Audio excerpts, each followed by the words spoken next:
엘리야가 이렇게 해서 자기 사역을 마치고 승천하는 이야기가 열왕기하서 2장에 있습니다. 열왕기하서 2장에서 엘리사 그다음 사역을 물려받죠. 물려받을 때 여기 때문에 우리가 좀 기도하는 분들이 상당히 좀 많이 이용하는 경우가 있습니다. 엘리야의 두루마리를 우리 목사님한테도 입혀 주시옵소서 하는 그런 기도 혹시 해보신 적이나 들어보신 적 있으실 겁니다. 저도 여러 번, 그 우리 권사님께서 입혀 주셔가지고 여러 번 입었었습니다. 어, 입었는데 문제는 뭐냐 그러면 저한테 엘리야의 권능이 오긴 좀 쉽지가 않더라고요. 이유가 있어요. 자, 거기 10절을 보세요. 9절 10절을 좀 읽어볼까요? 2장 9절 10절 읽겠습니다. 건너매 엘리야가 엘리사에게 이르되 나를 내게서 데려감을 당하기 전에 내가 내게 어떻게 할지를 구하라. 엘리사가 이르되 당신의 성령이 하시는 역사가 갑절이나 내게 있게 하소서 하는지라. 이르되 내가 어려운 일을 구하는도다. 그러나 나를 내게서 데려가신 것을 뭐 하면 거기 내가 보면에 줄거세요. 그러니까 엘리야의 갑절에 성령이 하신 역사가 그에게 임하려면 조건절이 있어요. 어떤 조건절인가요? 엘리야가 승천하는 것을 보면이에요. 보면. 보면 그 일이 내게 이루어지려니와 그렇지 아니하면 이루어지지 아니하리라 합니다. 엘리야가 승천할 때 지켜본 사람이 몇 사람인가요? 엘리야 혼자 아닙니다. 예, 다른 신도들도 멀리서 지켜보고 있어요. 거기 7절 보시면 보일 거예요. 7절 보시면 선지자의 제자 50명이 저 멀리 지켜보고 있다니까요. 그러니까 지켜보면서 51명이 지켜본 거예요. 지켜봤는데 엘리야가 정말 승천한 걸 제대로 본 사람은 누구라는 이야기예요. 엘리사인 거죠. 그러면 우리 목사님한테 엘리야의 갑절의 능력이 임하려면 어떻게 해야 되나요? 첫째는요, 엘리야가 내려오셔야 돼. 그리고 목사님 보고 잘 보시오. 잉? 하고 난 다음에 목사님 보는 앞에서 뭐 해야 돼요? 올라가셔야 돼. 근데 우리 목사님도 그걸 어떻게 하셔야 돼요? 엘리사처럼 보셔야 돼. 그러고 난 다음에 우리 목사님들의 능력이 안 임하면 뭐예요? 곤란하잖아요. 곤란하잖아요. 그래서 하나님도 곤란하시고 엘리야도 곤란하시고 목사님도 곤란하시고 여러분이 곤란하세요. 그러니까 엘리야의 그 두루마리는 그만 입히세요. 이런 거기를 보고 경우라고 해요. 하나님께서 우리 기도하실 때 모범으로 쓰라는 게 있어요. 모범으로 쓰는 게 있고 또는 한 번만 있는 사건이 있어요. 한 번만 있는 사건. 그건 우리 보고 따라하러 한 게 아니에요. 하나님은 이런 분이다 하는 거죠. 하는 걸 보여주신 것 뿐이지 우리 따라하라는 건 아니거든요. 그래서 경우를 영어로 하면 케이스로 갑니까? 케이스는 그냥 케이스로 넘어가세요. 하지만 성경에서 모델로 제시하신 것은요. 우리가 열심히 본받아 따라하는 거예요. 그런 것들을 구분해서 성경 좀 읽으실 수 있으셔야 돼요. 이러고 난 다음에 엘리사의 사역이 엘리야보다 갑절로 나타나죠. 자, 두 분의 이름이 특징이 있어요. 엘리야는 뭐죠? 여호와가 나의 하나님이시다는 거예요. 그래서 엘리야의 사역의 모든 특징은 뭔가요? 여호와가 나의 하나님이시다. 바알이 하나님이 아니라 여호와가 하나님 사역을 다 해요. 그리고 엘리사는 그 이름대로 사역해요. 뭐죠? 엘리사. 나의 하나님께서 구원하신다. 나의 하나님께 구원하신다. 그래서 하나님께서 이렇게 우리를 도우실 수 있다. 이렇게 구원하신다는 사역을 엘리사가 해요. 그래서 두 분의 사역을 통해 가지고 하나님께 돌아오라고 하신 거죠. 북이스라엘. 근데 끝내 안 돌아와요. 안 돌아옴에도 불구하고 이때 하나님께서 자비를 베푸신 게 뭐냐? 남유다에 그나마 하나님께로 돌아온 사건이 있었어요. 그게 우리 좀 전에 아모스서 읽었던 기억나시나요? 아모스서 때 핫종이가 한번 휩쓸었죠. 메뚜기 떼가. 그 휩쓴 사건 때 남유다만 휩쓸었겠어요? 북이스라엘도 휩쓸었겠어요? 둘 다 휩쓸었죠. 근데 어디 쪽 사람들이 하나님께 돌아왔다고요? 남유다. 남유다 사람들이 돌아왔어요. 그래서 요엘 선지자가 이때 등장하는 거예요. 자, 여러분 성경에서 열왕기 지금 현재 우리가 상서 넘어가서 이제 하서 왔거든요. 하서의 11장을 가시면 열왕기 11장 가시면 여호야다의 반란 사건이 나와요. 그 남유다 왕 중에요. 다윗의 가문 사람이 아닌 사람이 있어요. 그 사람은 달라. 달라. 달라 하는 사람이 있어요. 그 사람은 다윗 가문 아니라니까요. 그건 이세벨의 딸이에요. 이세벨의 딸인 다윗 가문 사람 다 죽여버리고 자기가 달라. 나 혼자 왕이 될 거야. 했다가 그 사람이 그 여인이 7년 동안 나라를 다스리죠. 그랬을 때 반란 사건이 일어나요. 그 반란 사건을 일으키던 사람이 여호야다예요. 여호야다가 반란 일으킬 때 요아스가 왕이 되는데 요아스가 나이가 몇 살? 7살이에요. 어린애예요, 어린애. 아무것도 모르는 애예요. 근데 그런 애를 데리고 반란을 일으켜요. 근데 반란 일으켰을 때 명분이 뭐겠느냐? 저는 명분이 성전에 모일 수 있는 명분이 그 당시에 메뚜기 장이었다고 생각해요. 메뚜기 재앙 때 정식 남유다 선지자 한 명이 우리 성전에 모입시다 한 거죠. 누구? 요엘. 요엘. 그리고 그러한 명분과 함께 성전에 모일 수 있도록 성전 대제사장이 성전을 개방한 거죠. 그 사람이 누구? 여호야다. 그러면서 은밀하게 누구를 왕으로 준비시킨 거예요? 요아스. 그래서 이 사건들이 함께 우리 성경은 따로따로 돼 있지만 함께 연결된 것이 저는 여기 열왕기하서 11장이라고 저는 생각을 해요. 자, 잠깐 보실까요? 지금 우리가 요엘서를 왔는데요. 요엘서의 배경을 보시면 두 번 반복됐네요. 자, 이때가 이런 시대예요. 아달랴가 왕이 되면서 여왕이 되면서 아달랴가 나라를요. 여호와의 나라가 아니라 바알의 나라로 바꾸려고 해요. 바알의 나라. 그래서요. 여호야다 반란 사건 거기 11장 읽어보시면 아달랴가 가장 먼저 죽인 종교 대표 지도자가 있었어요. 11장에 혹시 보이신가요? 누구를 죽였다고 돼 있죠?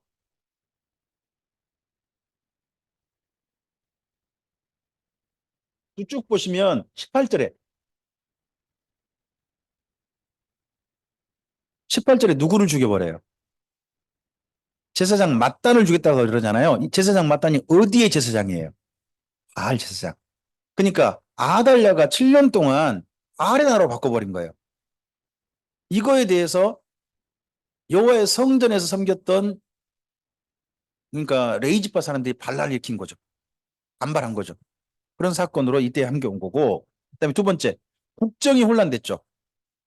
아달랴가 여왕이 되면서요. 누구를 다 죽여버려요? 아달랴의 대적이 될 만한 사람, 경쟁자가 될 만한 사람 싹 죽여버리는 거예요. 그래서 그 때문에 심각했죠. 그리고 또요. 그때 이 엘리야 덕분에 남쪽도 기근이 됐단 말이에요. 기근 된 데다가 또 뭐까지 와버렸어요? 메뚜기 장까지 겹쳐온 거예요. 그러니까 나라가 정말 힘들어지게 된 거죠. 이 힘들게 되었을 때에 그때 민생의 혼란, 이 메뚜기 장 왔을 때 이걸 빌미 삼아 가지고 우리 어디로 모이자? 성전으로 모이자 하는 이야기가 보시면 여기 요엘서 이야기. 우리 요엘서 좀 가볼까요?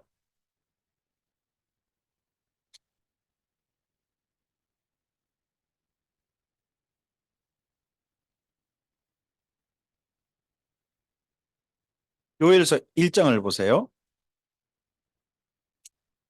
부들의 아들 요엘에게 임한 여호와의 말씀이라. 이거 1절이 문제예요, 항상.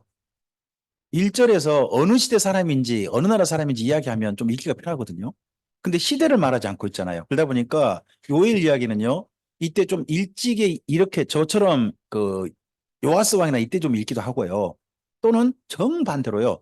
말라기 때 읽기도 해요. 말라기 때 읽기도 합니다. 의견이 달라요. 왜요? 1절이 정확한 시대를 말하지 않고 있어요. 나머지 내용을 가지고 정리할 수밖에 없다는 그런 점이 있어요. 자, 2절 보세요.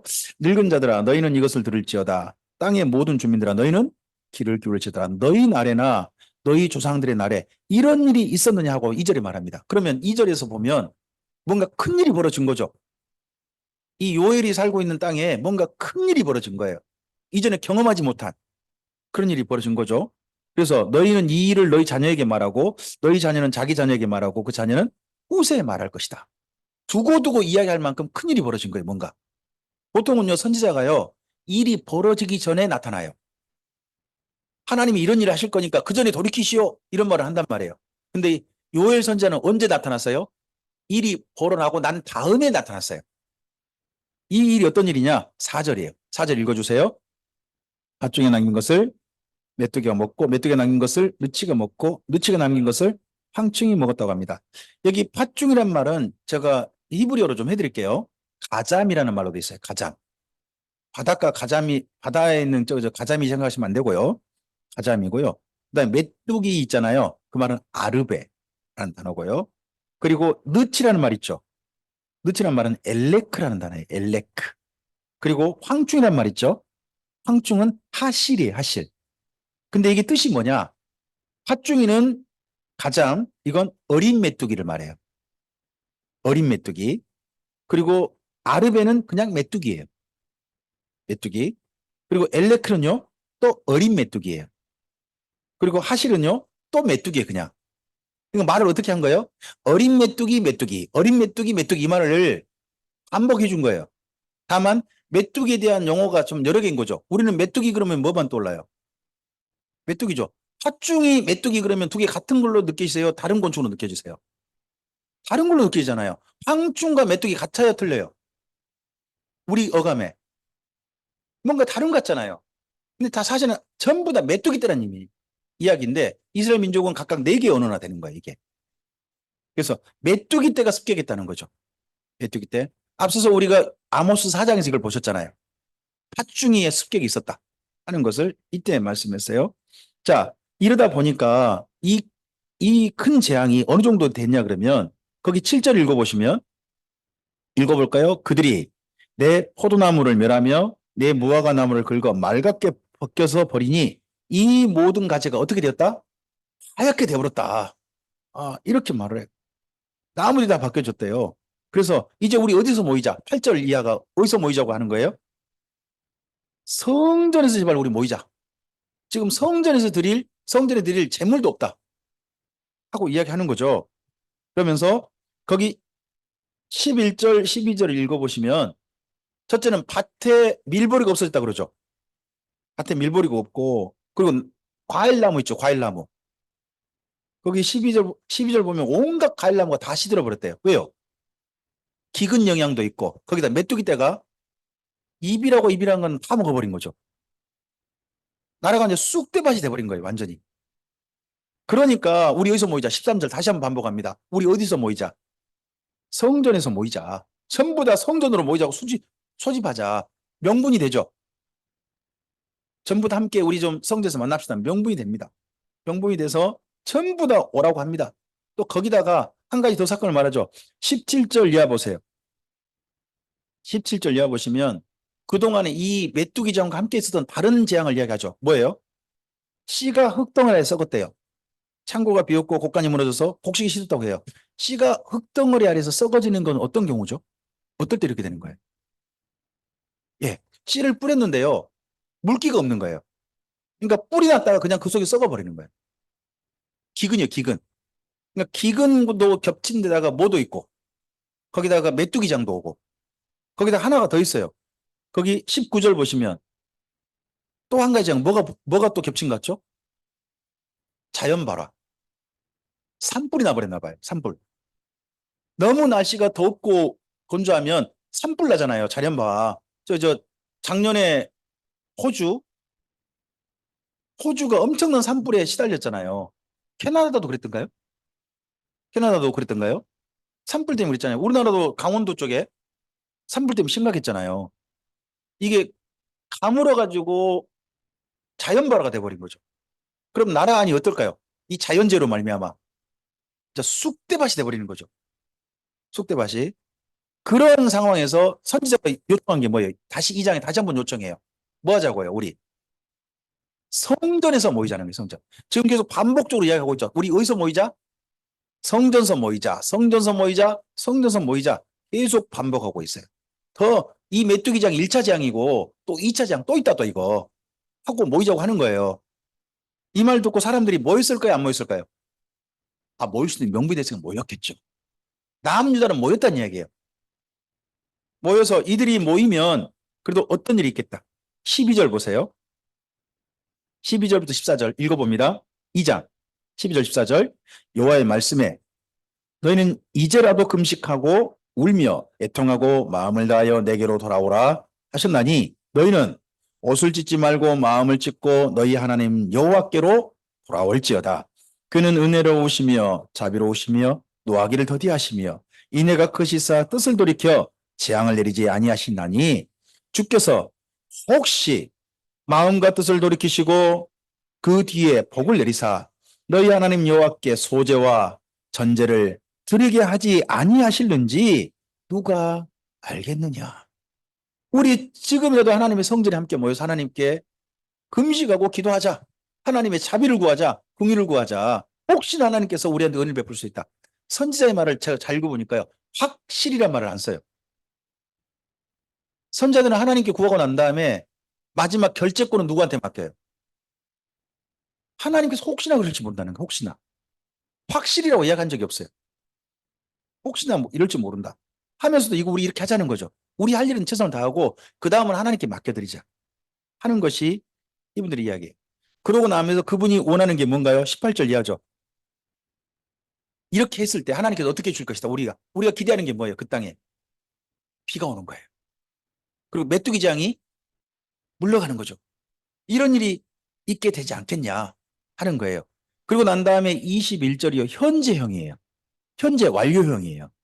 21절 함께 읽어보세요. 땅이여 기뻐하며 즐거워할지어다. 여호와께서 큰 일을 뭐 하셨다고요?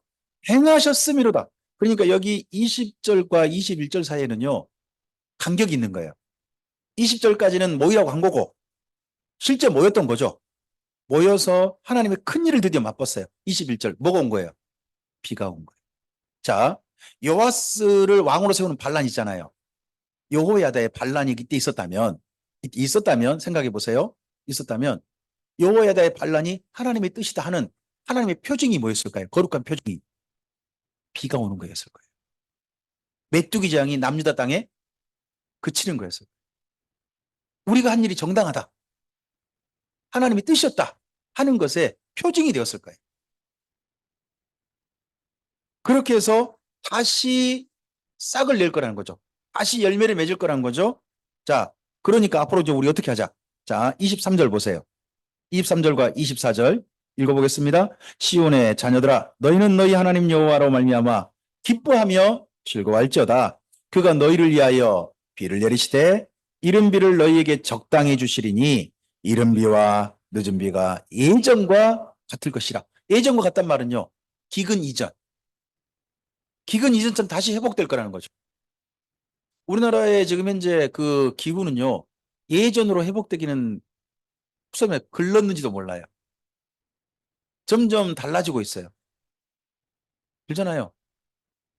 사과 농사하는 곳이 점점 북쪽으로 올라가고 있어요. 어, 게장이 유명한 곳이 그 군산 아닌가요? 목사님 맞죠? 꽃게장 유명한데. 하여튼 뭐 그런 쪽 해가지고 원래 꽃게를 많이 거기 잡아가지고 유명한 곳이 군산으로 제가 알고 있거든요. 근데 군산에서 하시는 분이 꽃게장을 영업하시는 분, 사업하시는 분이 이야기하시더라고요. 군산에 좀 꽃게가 안 잡힌대요. 위에 백령도 쪽에서 사온대요. 지금 뭔가 달라졌대요. 그리고 예전에는 안 잡혔던 게 잡힌대요. 군산 앞에서. 우리 전라남 이쪽에 바닷가에 혹시 갑오징어라고 아세요?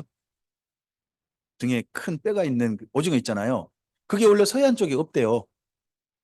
없는데 그 오징어가 지금 군산 앞에 잡힌대요. 바다가 뭔가 달라졌다는 거죠. 그리고 한 가지 더 이야기하더라고요. 그쪽에는 지금 꼴뚜기가 잘 안 잡힌대요. 원래 꼴뚜기 잘 잡혔던데 좀 더 올라가서 그쪽에서 충청도 쪽에서 잡히지 그쪽엔 잘 안 잡힌다고 또 이야기해요. 지금 바다가 뭔가 많이 달라졌다는 거죠. 그래서 다시 회복되기는 쉽지 않아 보이는데 여기 이스라엘은 뭐라고 예전과 같이 될 것이다 하는 기대를 하는 거죠. 다시 농사를 짓는 날이 있게 될 것이다 하는 겁니다. 자, 이렇게 해서 이스라엘 민족이 하나님께 돌아온 사건이 있습니다. 이걸 뭐라고 하느냐? 바로 앞을 보실까요? 요엘 때의 회개 사건입니다. 실제 회개가 있었던 것 같습니다. 그로 말미암아 뭐가 왔어요? 비와 곡식 추수가 이어졌어요. 이때 성전에서는 무슨 사건이 일어나요? 여호야다의 심판. 이게 요엘서 3장이거든요. 여호사밧 골짜기, 심판의 골짜기.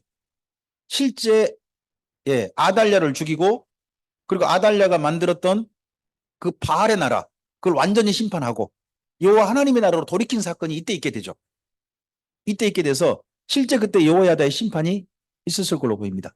이때 요엘 사건이 있다면 이게 함께 요엘서하고 연결돼 보입니다. 그리고 난 다음에 이 사건 후에 다시 예루살렘에서 두 번째 회개 사건이 있습니다. 정말 중요한 사건이 뭔가요? 오순절 회개 사건입니다. 그래서 솔로몬 행각에서의 회개 사건이 일어나죠. 3천 명이 회개했던 그 사건이 일어나게 됩니다. 이때는 뭐가 일어납니까? 성령 강림과 사람 추수 사건이 이때 일어나게 되죠. 사람 추수 사건. 네. 그리고 이때 이후에요. 그 사건이 있고 난 다음에 70년에 예루살렘이 심판을 당합니다. 보면 요엘서의 이 이야기가요. 이 이후의 이야기하고 그림자처럼 산이 마치 겹쳐 있는 것 같아요. 우리 저기 산에 올라가서 먼 산을 보면요. 가까이 있는 산은 파랗고 이제 녹색이죠. 산처럼 보이고 좀 뒤에 건요. 하늘빛 좀 닮았고 저 멀리는 완전 하늘빛 비슷하잖아요. 산이 겹쳐 보이잖아요. 그런 것처럼 요엘서에는 세 개의 여기 그 당시 사건과 그림자로 해가지고 겹쳐 있는 게 보여요. 재림 때 사건도 보이는 거죠. 자, 여기 한번 볼까요? 거기 28절 있죠. 앞서서 27절까지는 요엘 당시 회개입니다. 우리 2장이 지금 와 있어요. 그리고 28절이 뭐예요? 28절과 29절이 여기가 오순절 성령 강림 때 예루살렘 모습이에요. 28절, 29절. 그래서 오순절 성령 강림 때 베드로가 인용한 말씀이 어디예요? 바로 여기 말씀이에요. 여기 말씀을 인용해서 얘기한단 말이에요. 그리고 그 다음 거기 30절 있죠. 이적을 하늘과 땅에 베풀어서 피와 불과 연기 기둥이 있고 여호와의 크고 두려운 날이 올 거래요. 이 날은 언제예요? 예수님의 재림의 날, 종말의 날이 돼요. 그때 예루살렘에서 어떤 사건이 있다고요? 하나님의 이름을 불러서 구원받는 사건이 있다는 거예요. 거기 거기 32절 있잖아요. 32절은요, 사실 모든 민족을 향한 말씀은 아니에요. 32절은 이스라엘 민족을 향한 말씀이에요. 오순절 성령 강림 때 3천 명 회개하잖아요. 예루살렘에서. 그 3천 명이 어느 민족이죠? 이스라엘 민족입니다. 그래서 예루살렘 교회는 이스라엘 민족만으로 구성된 교회입니다. 그런 교회였습니다. 그런 것처럼 나중에 언젠가 예수님 재림 때 전에 예루살렘의 마지막 회개 사건이 있을 것이다 하는 걸로 이해해 볼 수 있는 말씀이 32절인 거죠. 자, 이런 사건이 있을 때 심판의 이야기가 거기 3장에 이어지고 있습니다.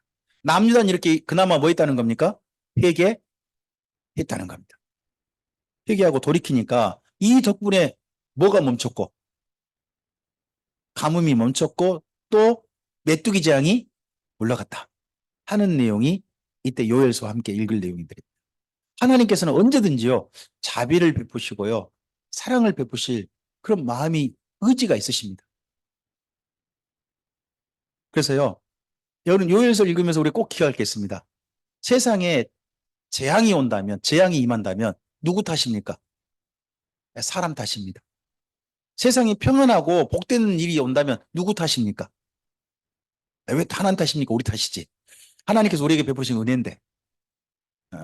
그러니까 잘 돼도 누구 탓? 내 탓. 잘못돼도 누구 탓? 그렇게 생각하시는 겁니다. 사람을 중심으로 하나님께서는 이 세상을 움직이고 계시다 하는 것이 여기 요엘서를 통해서 볼 수 있는 내용입니다.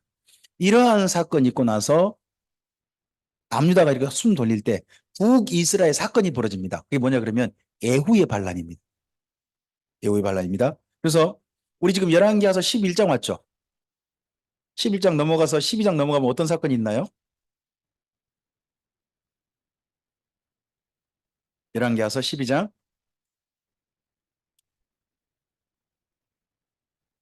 왕이 돼서 40년간 통치하고 그런 사건이 여기 12장까지 갔네요. 네.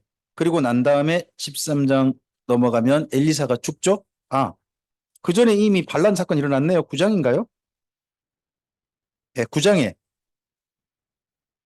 9장에서 예, 에후의 반란 사건이 이미 있었습니다. 반란 사건이 있고 그래서 북이스라엘이 준비되어져 가지고 북이스라엘에 그 은혜가 베풀어졌고요. 그러면서 그 다음 북이스라엘 안정됩니다. 안정돼서 이 에후 왕조 중에 네 번째 왕이 등장하는 이야기가 14장에 가면 있죠.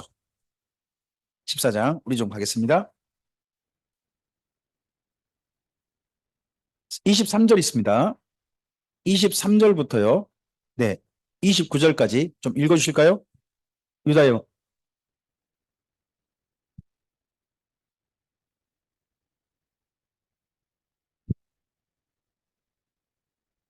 여호와 보시기에 악을 행하여 이스라엘에게 범죄하게 한 느바세 아들 여로보암의 모든 죄에서 떠나지 아니했습니다. 이스라엘의 하나님 여호와께서 그의 종 가드 헤벨 아mit대의 아들 선지자 요나를 통하여 하신 말씀과 같이 여로보암이 이스라엘의 영토를 회복하되 하맛 어기에서부터 아라바 바다까지 하였으되 이는 여호와께서 이스라엘의 고난이 심하여 매인자도 없고 노인자도 없고 이스라엘을 도와줄 자도 없음을 보셨고 여호와께서 또 이스라엘 이름을 천하에서 없이 하겠다고도 아니하셨으므로 여호와스의 아들 여로보암의 손으로 구원하심이었더라. 여로보암의 남은 사적과 모든 행한 일과 쌓은 업적과 다메섹을 회복한 일과 이전에 유다에 속하였던 하맛을 이스라엘에 돌린 일은 이스라엘 왕 역대지락에 기록되지 아니하였느냐. 여로보암이 그의 조상 이스라엘 왕들과 함께 자고 그의 아들 스가랴가 대신하여 왕이 되니라 합니다. 자, 여기 14장 끝에 혹여 안 적으신 분도 있을 것 같아요. 대부분 다 적으셨죠? 요나, 아모스, 호세아 혹시 적으셨나요? 요나, 아모스, 호세아 적으신 대부분 다 적으셨을 것 같아요. 이때 정도에 함께 이분을 보냅니다. 그 가운데서 25절에 가드 헤벨 아미띠 아들 선지자 요나 있죠? 밑줄 그어놓으시고 요나에 동그라미 쳐놓으시면 아 이때 정도에 요나서를 읽어야 되는구나 하고 보이겠죠. 그래서 요나와 아모스와 호세아가 이 여로보암 2세 때와 관련해서 읽을 수 있습니다. 먼저 요나는 여기 등장했죠. 요나 등장해서 놔두고 우리 아모스서 1장을 가보세요. 아모스서 1장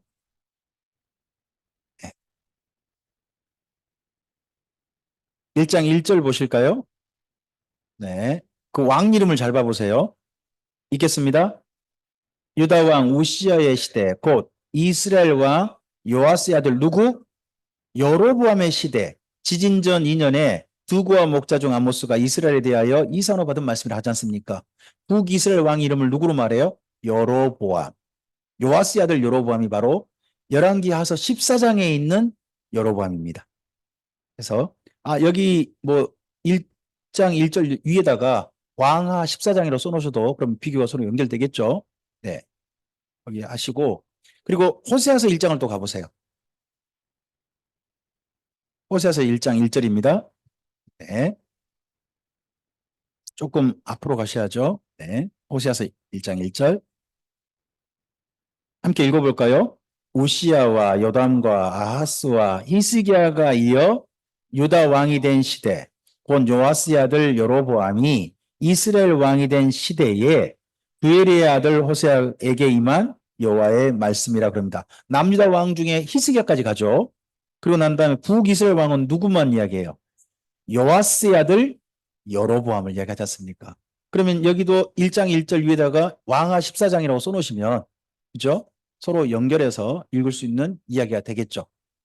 열왕기하서 1장 14장에 나오는 여로보암 2세 그때 이야기를 하는 거죠. 그래서 요나가 그때 등장했고 아모스도 그때 등장하고 또 누구도 등장한다는 거예요? 호세아. 그러면 이때 하나님이 선지자를 대거 3명을 한꺼번에 보냈다는 거 아니에요? 왜 이렇게 한꺼번에 보내요? 이때가 아니면 기회가 없다는 거지. 말할 기회가. 그때가 어느 정도 잘 나갔어요? 북쪽으로는요. 다메섹을 회복했대요.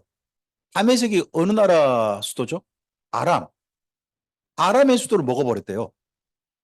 대단한 거 아니에요? 쉽게 말하면 우리 같은 뭘까요? 평양이 대한민국의 영토가 됐다. 뭐 이런 말하고 비슷할까요? 그럴 수 있는 거잖아요. 그리고 또 밑에 하맛 있죠, 하맛. 원래는 남자 땅이었대요. 근데 거기도 먹어버렸대요. 아주 고구려가 한강변을 먹어버렸다. 신라하고 백제 때 뭐 하여튼 그런 이야기 비슷할까요? 가장 강력한 때라는 거죠. 나라가. 국가 영토가 넓어지고 힘이 강력했을 때. 이때 정도의 3명이 보냄받은 거예요. 잘 나갈 때. 자, 겉으로는 잘 나가고 있어요. 근데 이게 뭐냐? 멸망 직전이에요. 제가 이런 이야기 해서 좀 죄송할 수도 있는데 혹시나 들어본 경험 있을지 몰라서 이야기합니다. 혹시 회광반조란 말을 들어보신 적 있나요? 네, 부엽지에 나오는 표현이에요.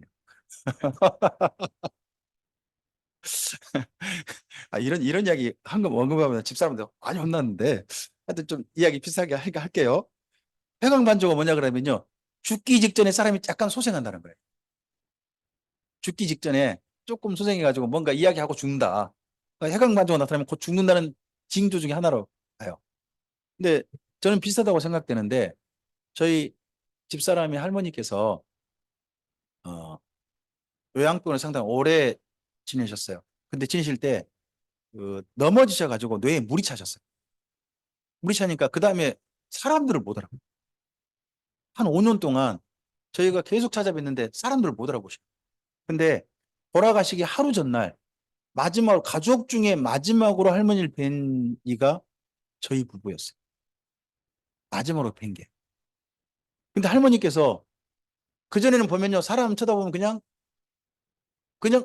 보는 거 있잖아요. 누군지 모르고 그냥 보는 거. 그런데 그날 딱 보고는 집사람한테 눈을 맞추시는 거예요. 눈을 맞추시고 그 힘없는 손 있잖아요. 그 손으로 집사람 손을 딱 잡으시는 거예요. 그리고 다른 손으로 저를 쳐다보시더니 제 손을 잡는 거예요. 뭐 잡아봤자 힘이 있겠어요? 돌아가 직전인데. 근데 둘이 손을 합쳐줍니다. 이분이 지금 정신이 우리를 알아보는 정신으로 돌아오셨구나. 그래서 그 장면이 저는 잊혀지지가 않아요.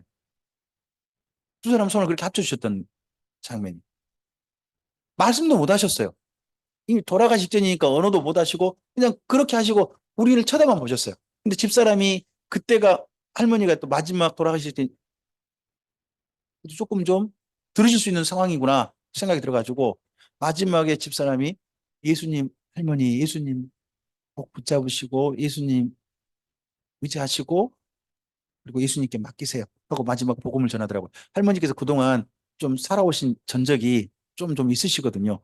카톨릭으로 가셨다가 남녀 호령교로 가셨다가 뭐 이런 좀 다니신 게 좀 있으셨어요. 저희 때문에 또 교회도 오시고 다양한 좀 다니셨거든요. 근데 이제 어쨌든지 그때 마지막에 저희를 만났던 게 하나님의 은혜였는 것 같아요. 기회였던지도 몰라요. 그래서 그때 집사람이 할머니께 그렇게 말씀드리고 두 손 잡아줬던 거 있잖아요. 그 기억나요. 근데 그럴 때 하필 또 제가 떠오르는 것이 회광반조였거든요. 이게 참 사람이 습관인 게 참 무협지를 하도 많이 있다 보니까 그런 단어가 참 떠올랐는데 북이스라엘에게 하나님께서요 마지막으로 살려보고 싶으신 기회가 뭐예요? 그게 이때 세 명성이 한꺼번에 보낸 거예요. 그래서 요나, 아모스, 호세를 함께 읽으셔야 돼요. 어느 때와 함께 열왕기하서 14장. 이때가 마지막 기회였다는 거예요. 마지막 기회. 자, 여기가 사마리아입니다. 사마리아는 산이에요, 산. 세멜이라는 사람한테 산 산지입니다. 여기 산지를 사가지고 도시를 만든 거죠. 산 꼭대기에다가. 음, 이제 영상을 좀 보려고 하는 거예요.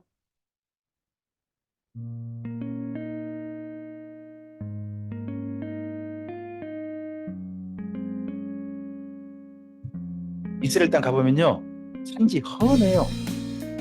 흙도 제대로 없고요. 이 나무 보면 이게 올리브 나무거든요. 올리브 나무가요. 아주 척박한 땅에서 자라는 나무예요. 좋은 땅에 사는 게 아니에요.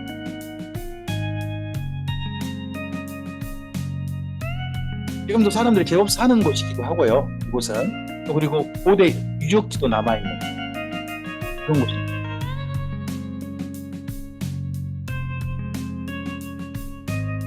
일반적으로 성지 순례에 이곳을 안 가는 걸로 알고 있습니다.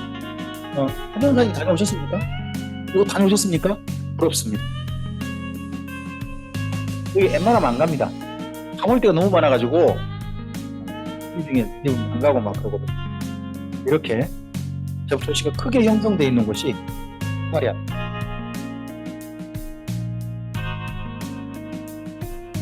그러다 보니까 사마리아를 뭐로 표현하냐 그러면요. 산에 핀 꽃으로 폈고 사마리아의 영광, 야곱의 영광, 산에 핀 꽃이잖아. 네? 도시를 비판하고.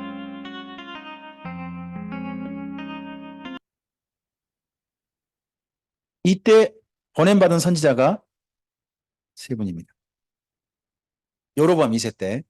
이 선지서에 보면 저는 공통 특징을 이렇게 읽었습니다. 선지서에 이제 여러분 나름 읽어보시되 첫째, 다 세 분이 뭐 어떻게 되느냐? 가기 싫은 곳에 보냄받아요. 요나가 제일 싫은 게 뭐냐? 북이스라엘 잘 나가는데 잘 나가는 북이스라엘의 최대 걸림돌이 아수르거든요. 아수르의 수도가 느니에요. 여기 가기 싫어해요. 근데 여기를 하나님께서 가라고 하시는 거죠. 아모스는요, 북이스라엘 행태가 정말 보기 싫어가지고 남유다의 망명해버린 것 같거든요. 두고아라고 하는 곳에 실제 살았던 사람일 수도 있고요. 근데 베델의 그 선지자 아마샤가 있거든요. 아마샤가 하는 말이 너는 남유다나 도망쳐가지고 거기서 살아라 하는 말을 해요. 그 말 한 걸로 봐서는 원래 북이스라엘 사람인데 남유다에 또 꼴 보기 싫어가지고 남유다로 망명해가지고 산꼭대기에 사는 사람이 아모스일 가능성도 있어요. 그러면 이 사람이 제일 가기 싫은 데가 어디겠어요? 베델의 그 송아지 거기하고 사마리아. 이들 정말 가기 싫은 거죠. 근데 하나님께 여기를 보내세요. 호세아는 어디를 가고 싶지 않냐? 집에를 가고 싶지 않아. 집에 가면 바람 피는 자기 아내와 내 애인지 남의 애인지 모르는 애들만 3명 있어요. 아이가 3명 있는데 내 애인지 이게 밝혀지지가 않았어요. 지금 같으면 뭐 근데 그때 그런 게 없어가지고 그러다 보니 이름만 묘하게 지었죠. 어? 로루하마. 내가 너한테 불쌍히 안 볼 거야. 그리고 막내 아들은 심지어 뭐라고 그래요? 로암미, 넌 내 자식이 아니야. 이름을 이렇게 붙였어요. 그게 사실 하나님께 붙이는 이름이었고 북이스라엘에 대한 이야기였죠. 예, 이 이야기고요. 그러다 보니까 바닥을 봐요. 요나는 누굴 보냐? 자기를 봐요, 자기. 북이스라엘이 못된 게 아니라 사실 선지자도 못됐더라는 거죠. 못된 자기를 봐요. 그래서 요나서는 읽으실 때 어떻게 읽느냐? 선지자가 자기를 잘했다고 쓴 게 아니에요. 뭐 있다고 쓰는 거예요? 내가 제일 못된 사람이었다고 쓰고 있어요. 내가 바람보다 못하고, 내가 물고기보다 못하고, 내가 거기 올라온 박농굴보다 못하는 사람이 바로 나였다. 그렇게 쓰고 있는 사람이 요나예요. 심지어 뭐라고 하느냐? 나는 니느웨 사람보다 못한 사람이다. 이렇게 쓰고 있는 거죠. 안성적인 이야기예요. 요나서는. 근데 그런 요나를 하나님께서 뭐 하셔요? 설득하세요. 이런 못된 나 같은 사람이 가득 산 사람이 가득 사는 곳이 어디였을까요? 북이스라엘이죠. 여전히 북이스라엘에게 어떻게 하신 하나님? 설득하신 하나님 이야기가 요나서 속에 있습니다. 그리고 아모스는 사마리아 베델에 가면 누가 보일까요? 지도자들이 보여요. 나라를 망쳐먹고 있는 지도자들. 그 지도자 꼴 보기 싫고 안 보고 싶어요. 근데 가서 그들에게 전하러 간 거죠. 이런 지도자는요, 살려주고 싶지 않으세요. 이 지도자 대신에 다시 새로운 지도자와 함께 이스라엘을 회복시킬 날을 바라보게 해요. 다윗의 장막, 그 장막 안에 새로워질 그날을 바라보게 합니다. 호세아는요, 사실은 가정들 보면서요, 일반 민중마저 망가져 버렸다는 거예요. 지도자, 선지자만 아니라 백성들도 완전히 망가졌다는 거예요. 그 이야기가 호세아 이야기예요. 이런 못된 이스라엘을 봐요. 근데요, 어떤 하나님 보느냐? 이런 이스라엘 여전히 이렇게 못됐는데 사랑하시는 하나님 봐요. 자, 이 중에서 요나서입니다. 요나서는 우리가 너무 잘 아는 내용이죠. 너무 잘 아는 내용인데 일부 저는 오해된 내용이 있다고 생각해요. 요나 선지자를요, 아주 긍정적인 측면으로 읽는 분이 의외로 많아요. 특히 요나서 2장 있잖아요. 물고기 뱃속에 사는 기도 있죠. 그 기도문이 하나님께 저 살려주셔서 감사합니다. 제가 하나님께 소원을 갖겠습니다 하니까요. 뭐예요? 굉장히 좋은 기도 같잖아요. 근데요, 생각해 보세요. 요나에게 하나님께서 가장 먼저 하신 이야기가 니네 가라는 이야기죠. 사마리아에서 출발하면 동쪽으로 가야 돼요. 북동쪽으로 가야 그게 있어요. 근데 어디로 가죠? 북서쪽인 옆발을 거쳐서 서바나의 다시스로 가려고 한단 말이에요. 스페인에. 이런 행태를 보여요. 그래서 하나님께 쫓아오시죠. 쫓아오셔가지고 그를 폭풍 가운데서 만나십니다. 폭풍 가운데서 요나가 하나님이 자기를 찾아온 걸 알았죠. 알았어요. 이 폭풍이 누구 때문이다. 나 때문이다. 그런 바람에 부흥회가 일어나죠. 부흥회의 제목 혹시 무엇입니까? 요, 나 때문에. 요, 나 때문에. 처음 들어요? 처음 듣구나. 요, 나 때문에. 요, 나 때문에. 이거 많이 하는데. 예, 요즘은 잘 안 하는지 모르겠는데, 우리 집이 지금 현재 제대로 남편이 성공하지 못하는 건 뭐 때문이고, 자식들이 잘못된 게 지금 누구 때문이고, 우리 교회 부흥이 안 된 게 누구 때문이고, 이거 연합부흥회 많이 하거든요. 웃는 거 보니까 처음 들어본 이야기인 분이 많네요. 하여튼, 그걸 하는데, 그러면 중요한 게 뭐예요? 하나님께서 요나를 추적해가지고 바닷가에 쫓아오신 이유가 뭐예요? 죽이려고 오신 거예요? 아니면 그를 니누에 가라는 뜻이에요? 그럼 자기를 죽여달라고 해요? 아니면 빨리 육지로 가가지고 니누에 가겠습니다 해야 돼요? 배에 있는 사람들은 자기를 뭐라고 그러죠? 뭐 해달라고 해요? 바다에 던져달라고 해요. 뭐 하겠다는 거예요? 그러면 요나의 지금 자세가 어떤 자세예요? 내가 죽었으면 죽었지 어디를 안 가겠다. 대신에 내가 자살은 안 한다. 너희들이 나를 죽여달라. 나는 이렇게 죽어서 나는 어디 가고 낙원 가고 니네는 어떻게 돼버리고 망해버리고 이게 그의 원하는 바죠. 죽어도 하나님 말씀 안 따르겠다는 거죠. 그랬을 때 하나님께서 물고기를 통해 가지고 그를 살려주시잖아요. 살리신 이유가 뭐예요? 니네 가라는 거 아니에요. 근데 물고기 뱃속에서 그거 한 기도가 뭐예요? 소원은 갚겠다. 성전 찾아가겠다 하는 이야기는 해요. 근데 그 기도가 중요한 게 아니잖아요, 지금요. 하나님께서 요나에게 듣고 싶은 기도는 뭘까요? 니네 가겠습니다 하는 기도잖아요. 한마디도 안 한다니까? 그건 입도 뻗건 안 해요. 그러니까 이 장의 기도를 요나가 아주 좋은 기도로 생각하는데 제가 봐서는 요나가 본질을 피한 거죠. 일부러 외면하는 거죠. 니네는 끝내 말 안 하겠다 내가. 살려만 주시옵소서. 내가 그걸로 만족하고 제발 딴 데 보내주시옵소서 하는 거죠. 그런 결과 하나님은 니네를 기회 가라는 거죠. 니네 갑니다. 어쩔 수 없이 갑니다. 근데 니네가 얼마나 크대요? 걸어서 3일 길이래요. 여기 광주 이쪽 끝에 저쪽 끝까지 걸으면 얼마나 걸릴까요? 이쪽 끝이 지금 광주가 비아동이에요. 저 지원동이 끝이죠. 여기서 지원동까지 걸어가면 얼마 걸릴까요? 하루 내에 가요, 못 가요? 갑니다. 제가 걸어봤어요. 예전에 걸어봤거든요, 제가요. 저기 지산동이라는 동이 있어요. 예전에 법원이 있었거든요. 거기 제가 백운동으로 가가지고 백운동에서 제가 그 다음에 지금 저기 저 금호동에 있는 버스터미널 있잖아요. 거기까지 제가 쭉 걸었어요. 왜 그러냐 그러면 학교 숙제가 교회 주보 30장 내는 게 숙제였어요. 그래가지고 그날 그 전주로 학교 가는 길에 미리 오전에 출발해가지고 한 3시간 걸었던 것 같거든요. 3시간 만에 도착하더라고요.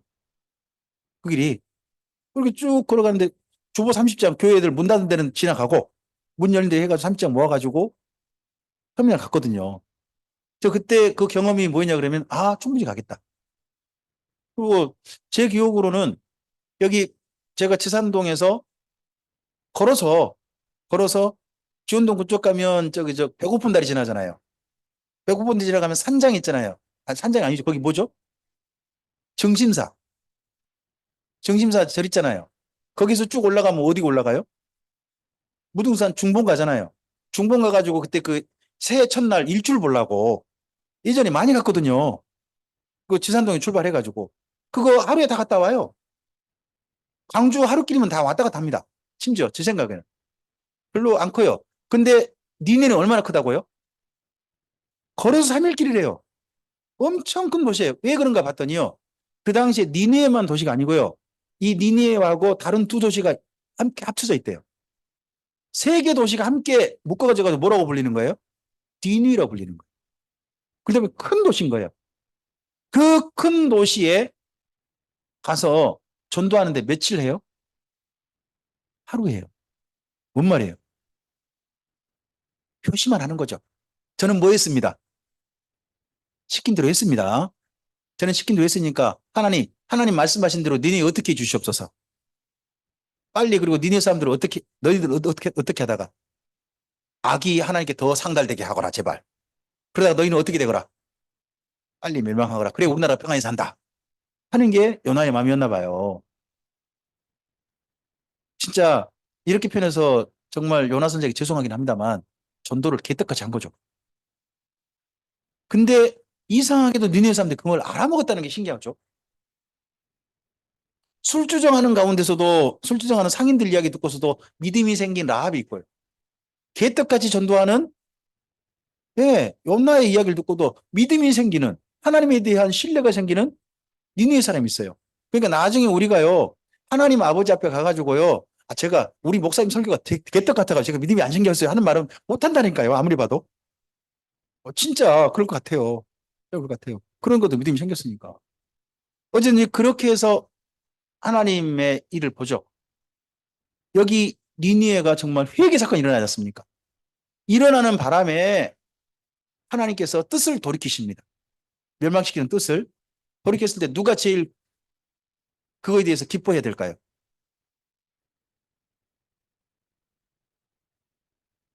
하나님만 기뻐하고 요나는요. 자, 우리 요나서 4장 1절을 좀 찾아가 볼까요?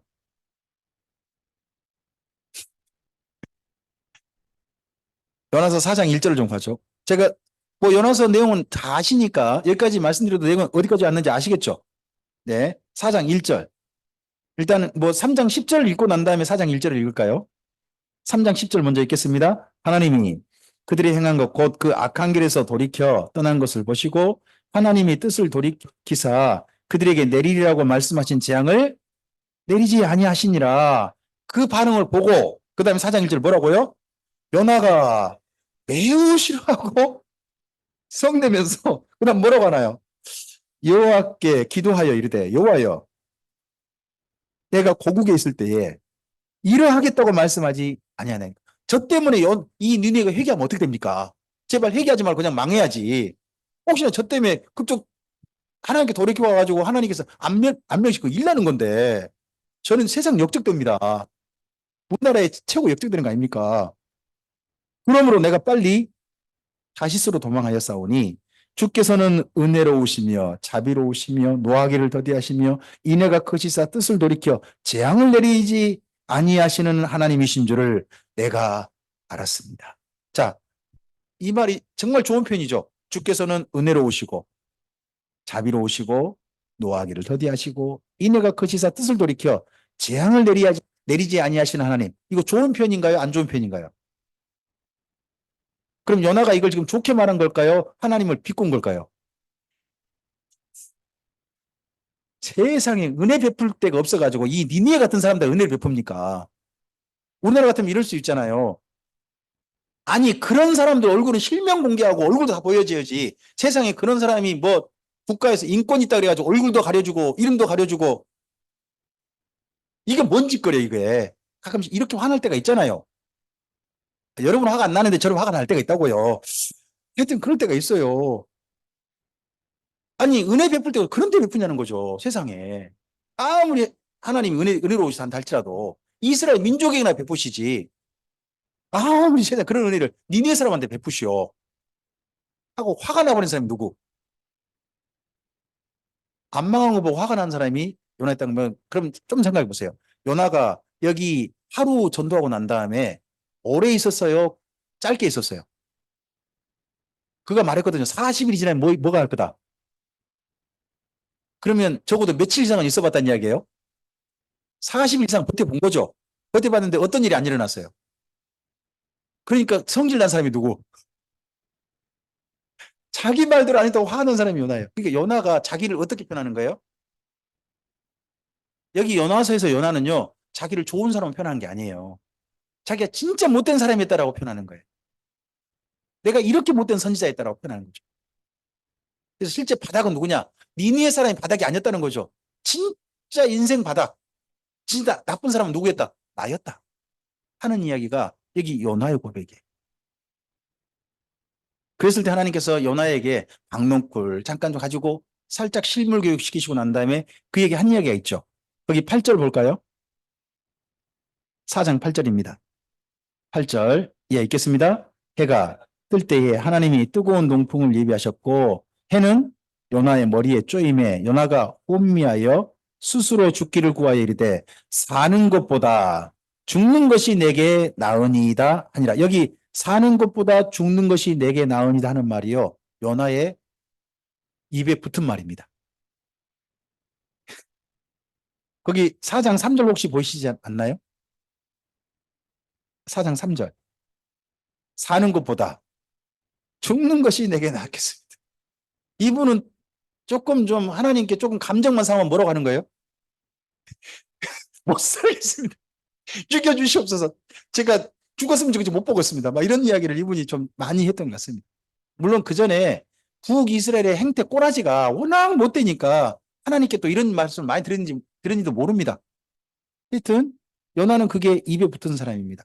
그러했을 때 9절입니다. 계속 볼까요? 하나님이 요나에게 이르시되 내가 이 박농쿨로 말미암아 성내린 것이 어찌 오르냐 하시니 그가 대답하되 내가 성내어 죽기까지 할지라도 뭐, 요나가 지금 하나님한테 어떻게 하고 있는 거예요? 대들고 있잖아요.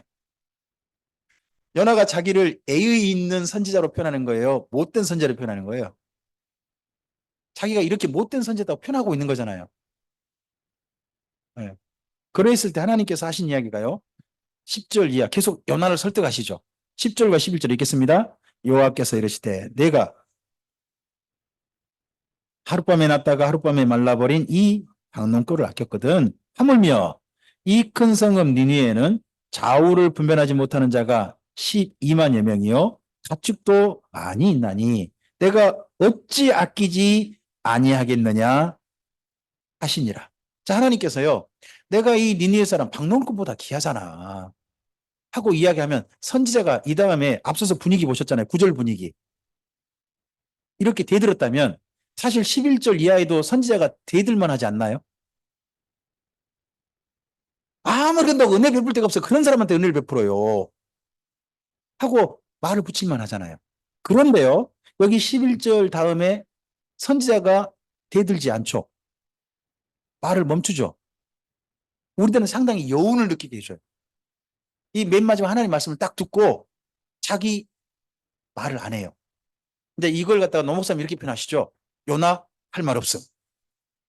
이라고 표현하는데 이런 하나님 말씀을 듣고 요나가 정말 할 말이 없었는지도 모르겠어요. 근데 분명한 건 요나가 이 하나님 말씀에 충격 먹은 건 분명합니다. 그 충격을 먹고요. 자기 세계관이 깨져요. 이스라엘 민족만을 이해하시는 하나님이 여호와 하나님이란다 생각이 깨져버려요. 심지어 이스라엘 민족도 악하지만 이스라엘 민족보다 더 악한 나라가 어느 나라일까요? 여기 아수르 아니에요. 아수르의 니느웨는 더 악한 나라예요. 그런 악한 도시라 할지라도 하나님께 마음을 돌이키고 하나님의 뜻에 조금이나마 따르고자 한다면 그런 악한 도시마저도 살리고 싶으신 분이 누구시다? 이스라엘 민족만 아니라 다른 민족도 이렇게 살리고 싶어 하신다는 것을 요나가 처음으로 발견한 거죠. 때때로 우리 세계관이 깨질 때가 있어요. 세상 보는 눈이. 이전에는 이럴 거라고 했는데 그게 아니구나 하는 걸 딱 발견될 때가 있어요. 저 같은 경우는요. 늘 이런 말에 아멘 했죠. 우리 교회는 예수님의 보혈 위에 세워졌습니다. 믿습니까, 여러분? 여러분 답변해 주시기 바랍니다. 왜 답변 안 합니까? 아멘 하셔야죠. 그러면 우리 교회는 바로 하나님께서 세우신 교회입니다. 할렐루야. 그러므로 우리 참빛교회는 주께서 지키실 줄 믿습니다. 믿습니까, 여러분? 아멘 하셔야죠. 그러므로 우리 교회는 반드시 땅 가운데서 결코 무너지지 않고 하나님 안에 길이 보존될 줄 믿습니다. 제가 이렇게 배웠고 이렇게 가르쳤어요. 이렇게 설교했죠. 이게 저는 옳다고 믿었으니까요. 근데 성경을 읽어보니까 그건 제 이야기고요. 나중에 보면 이런 식으로 이야기했던 사람들이 거짓 선지자였다는 게 발견됐어요. 참 슬프죠. 그러니까 연어의 세계관이 깨져요. 마찬가지로 우리도요. 성경 읽다가 우리의 세계관, 내가 평소 나는 옳다고 생각하고 열심히 했던 거 있잖아요. 그것이 잘못된 것인 것도 발견할 수 있으셔야 돼요. 그게 종합진단이에요. 요나는 그게 발견되어진 거예요. 자기가 발견되어졌어요. 발견되어져서 요나가 이 이후에 어떻게 했을까요? 내가 정말 하나님을 잘못 생각했다. 그래서요. 다시 한번 자기 민족을 설득하러 이 니느웨에서 다시 사마리아 온 것 같아요. 사마리아 와가지고 열심히 전해봤을 거예요. 제발 하나님을 개떡같이 전도했을까요? 진심으로 전도했을까요? 진심으로 했겠죠. 근데 들었을까요? 안 들었을까요? 안 들었어요. 그때 요나가 자기 민족에게 남긴 마지막 선물이 뭐예요? 끝내 말 안 듣는 이 민족에게 요나가 남긴 마지막 선물이요. 요나서예요. 자기도 못했지만 자기가 똑같은 짓거리를 하고 있는 자기 민족에게 요나가 이 선물 남기고요. 자기 민족을 떠나버려요. 요나의 무덤이요. 요나의 무덤이 니느웨에 있습니다. 이스라엘에 있지 않아요. 그럼 이 이후에 요나서를 쓰고 자기 민족에 남기고 요나가 어디로 가버렸다는 이야기예요. 모든 곳에 간 거예요. 거기서 죽었어요. 무덤이 거기 있단 말이에요. 그럼 요나가 죽을 때 그곳에서 누구 생각하며 죽었겠어요? 내 민족이 제발 하나님의 그 부르심에 선을 응답해야 돼. 제발 회개해야 되는데. 하고 그렇게 죽었을 사람이 요나 아니었을까요? 그 요나 이야기를 그래서 우리가 좀 의미 깊게 읽으셔야 돼요. 물고기 뱃속 이야기 자꾸 이런 거 좀 심취하지 마시고 정말 요나 이야기, 하고 싶은 이야기, 하나님의 이야기를 요나서를 통해서 읽어보시고 요나가 표현한 못된 나, 그게 혹시나 나하고 닮아 있는 것도 보셔야 돼요. 내 식으로 자꾸 하나님을 생각해버리고 자꾸 내 식으로 하나님을 만들어 보려고 하는 안경 쓰고 하나님 바라보고 있는 내가 혹시나 안경 쓰시고 있는 맞네. 죄송합니다. 네. 자기 세계관이라는 안경으로 하나님을 바라보려고 하는 그런 내 생각이 있다면요. 깨뜨려 주셔야 돼요. 그게 요나서입니다. 네. 우리 잠깐 쉬셨다가 이 다음에 아모스 오세아를 이어가도록 하겠습니다. 네. 지금 11시 10분이네요. 11시 20분까지 쉬도록 하시겠습니다.